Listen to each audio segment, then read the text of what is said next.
a school bus. The truck traveled a distance of nearly a mile along the West Side Highway between Houston and Chambers Streets before crashing. Here's how one of the eyewitnesses described the scene.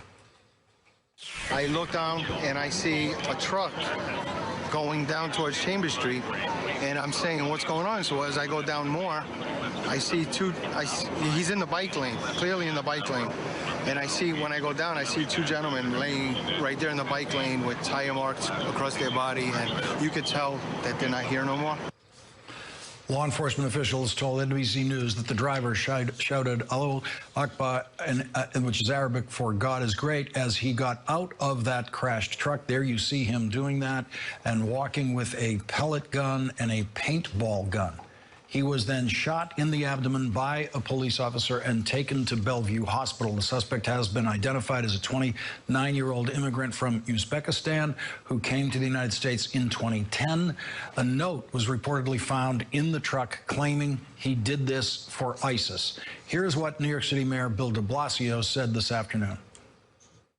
Let me be clear that based on the information we have at this moment, this was an act of terror, and a particularly cowardly act of terror aimed at innocent civilians, aimed at people going about their lives who had no idea of what was about to hit them.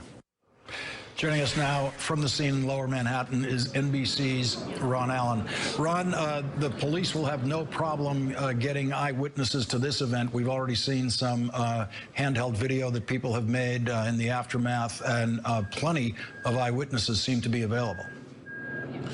Yes, and they're asking tonight for more video, more images, more people to come forward, because they want to piece together every single moment of this terrible incident. Remember, the crime scene is about a mile long along the West Side Highway, along that bike path.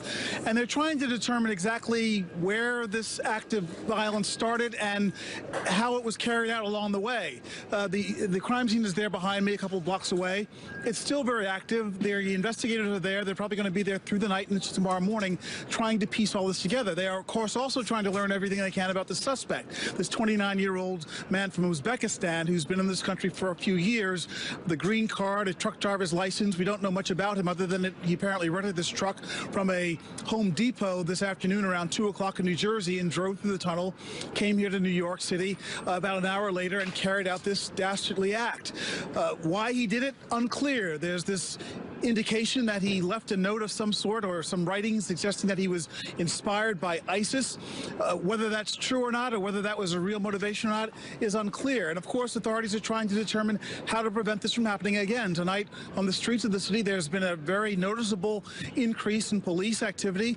There are Halloween parties in numerous neighborhoods around town, including one very large one, a traditional party in Greenwich Village that's not far from here, a couple of miles from here, where the police presence was visibly much stronger. The police have said that they will be out in force, and that tourists and residents should expect to see that and not be alarmed by that.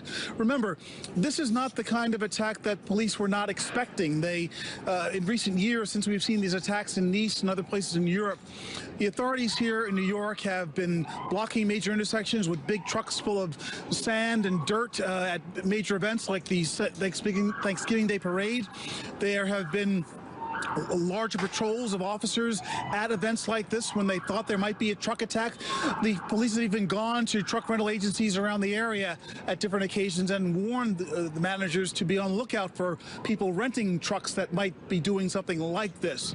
So that speaks to how difficult it is to prevent these sort of things from happening. But the bottom line is that the authorities will get to the bottom of this. New Yorkers will go on as best they can. In the hours since the attack, we've noticed that the city has come back to life, and people, of course, are stunned and saddened by what happened. But life is not stopped here. Halloween festivities went on through the night and will continue going on tomorrow. Life will, I'm sure, as the authorities continue to try and get to the bottom of this and to try and do everything they can